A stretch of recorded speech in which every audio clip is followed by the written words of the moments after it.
Je voudrais juste revenir sur l'histoire de l'Europe. Et bon, zéro carbone, c'est la neutralité carbone. Oui. C'est-à-dire, ça ne veut pas dire que personne n'a le droit de faire du... C'est 2050. Voilà. Et ça ne veut pas dire que vous n'avez pas le droit de faire un barbecue, parce que quand vous faites un barbecue, vous n'avez pas le droit de respirer. Quand vous respirez, vous émettez du carbone. Donc, effectivement, bon, c'est la neutralité carbone. Non, je voudrais intervenir sur l'histoire de l'Europe parce que je crois qu'il ne faut pas avoir en tête l'idée que le but de l'Europe en ce moment, c'est de relocaliser sa production au prétexte que ça coûterait cher en carbone de faire venir les choses de Chine ou d'ailleurs. Tous les pays européens, à part l'exception assez particulière de la France, c'est quand même nos représentants au Parlement européen qui ont voté contre le CETA, contre le traité de libre-échange avec le Canada. Mais de même que pendant la période de confinement, l'Union européenne, sous présidence croate, a signé un traité de libre-échange avec le Vietnam, malgré une abstention de la France, qui n'a pas mis son veto, mais qui s'est abstenue.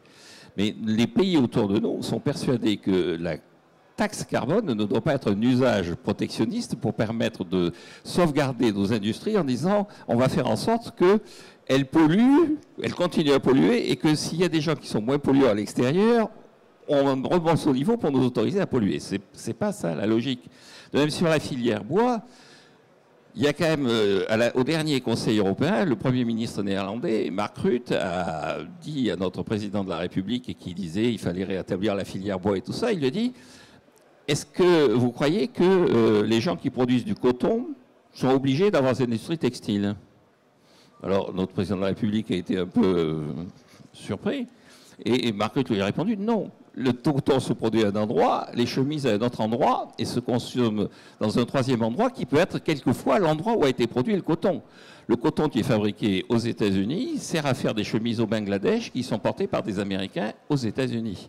Et donc dans la filière bois, on produit du bois.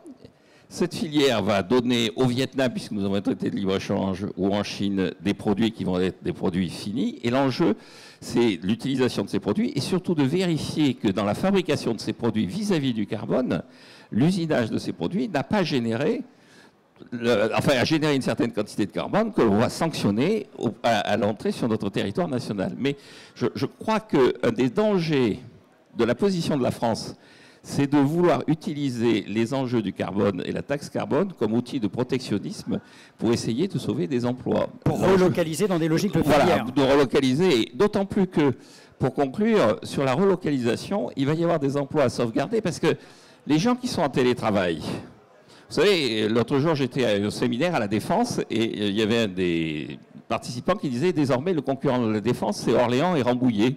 Parce que les gens qui viennent à la Défense, ils peuvent travailler depuis Orléans et Rambouillet. Et j'ai conclu en disant, mais ils peuvent travailler depuis Brazzaville aussi.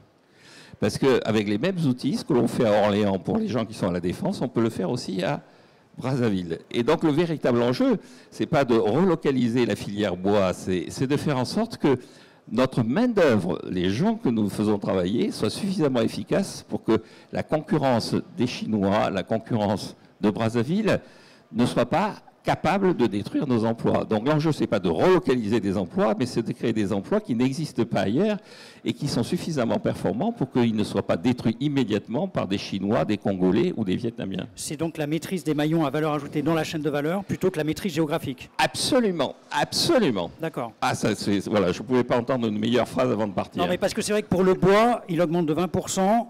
On est un pays de forêt, un pays de production de bois. On le vend à la Chine et on subit les augmentations de hausse de bois de 20%. Donc la question se pose, on parlait de cycle de vie à 50 ans. Mais je vous rappelle, l'élu, il est dans un mandat court, c'est la Constitution qui est comme ça. Oui, mais l'élu, si vous voulez, c'est là aussi... Il a aussi des logiques de court terme, il doit rendre des comptes pas à ses électeurs, aux électeurs. Oui, donc ça peut se comprendre aussi. C'est ce que disait Jan Timbergen, qui a été le premier à avoir le prix Nobel d'économie, non pas d'économie de la construction, mais d'économie. Dans son discours, il a commencé en disant qu'être économiste, c'était penser à la génération future, et puis s'est tourné vers le Premier ministre suédois qui assistait à la chose. Et être politique, c'est se penser à la prochaine élection. Et donc, oui, c'est assez caricatural, mais ça a été repris par beaucoup de gens, y compris les hommes politiques, ce qui provoquait que quelque part, ils ont un doute sur ce qu'ils font. Oui, mais on n'a pas inventé mieux que la démocratie. Et c'est des votes, c'est des mandats. Après, les mandats ont été écourtés ces dernières années, c'est un vrai sujet. Et juste avant, à Julien Plantier, en tant qu'élu, l'ARE 2020, comment vous l'appréhendez? Est-ce que c'est un facilitateur? Est-ce qu'il y a un caractère un petit peu contraignant aussi? En tout cas, ce qui est certain, c'est que ce soir, je comprends pourquoi les porteurs de projets veulent absolument déposer leur permis de construire avant le 31 décembre, au vu des enjeux tels qu'ils sont décrits. Et je m'associe pleinement dans cette démarche, parce que je vois très bien que c'est à la fois une approche empirique par rapport à ce qui a été décrit, mais aussi une approche aussi vertueuse. Et là-dessus, je crois que je pense qu'il faut. Nous, on n'est pas du milieu, donc c'est un regard extérieur, mais je pense qu'il faut l'envisager comme une opportunité. Et je suis certain que les économistes vont avoir à cœur d'accompagner les différents projets, parce que c'est aussi grâce à vous que ça passera et que la réussite de CRE 2020 pourront y être. Moi, il y a juste un point sur lequel je souhaitais voir, mais c'est quelque chose qui n'a pas été évoqué. Et là-dessus, peut-être que vous n'êtes pas forcément concerné, mais il y a aussi un autre objectif, notamment à l'échéance 2050, c'est cette loi climat et résilience qui envisage cette zéro artificialisation du territoire, et qui là aussi nous pose débat en tant que porteur de projet. Et franchement, quand on regarde, quand on prend et qu'on superpose toutes ces normes, sans compter les normes imposées au niveau local, franchement, aujourd'hui, vouloir mettre en place des projets sur le territoire national, vouloir construire sur le territoire national, il faut être extrêmement courageux. Et là-dessus, je pense qu'il y a vraiment une double discours, sans faire de politique, mais un double discours d'un côté d'essayer de donner de l'oxygène à la vie économique, au développement économique par nos représentants nationaux, et dans le même temps quand même amener un certain nombre de contraintes qui viennent fortement limiter. Et là-dessus, je crois qu'il ne faut quand même pas oublier que construire, c'est du développement économique, c'est de l'attractivité pour le territoire, et qu'il faut vous accompagner, et que malheureusement, vous faites l'objet, mais nous aussi, parce qu'à partir du moment où on accepte vos projets, on est avec vous dans cette bataille. Il y a malheureusement une image négative qui est posée, les bâtisseurs, des constructeurs. Donc là-dessus, je pense qu'il y aurait vraiment une nécessité à envisager une communication plus vertueuse, et sachez qu'on sera à vos côtés en ce sens. Jean-Marc Daniel, je sais que vous devez nous quitter pour la Suisse. Excusez-moi, je vais partir rejoindre d'autres économistes. Je suis à un colloque de la Banque nationale de Suisse sur l'inflation, mais rassurez-vous, je pense que c'est un faux problème. Donc les prix ne vont pas augmenter, sauf les prix de l'énergie, et ils doivent augmenter beaucoup si on rajoute la taxe carbone.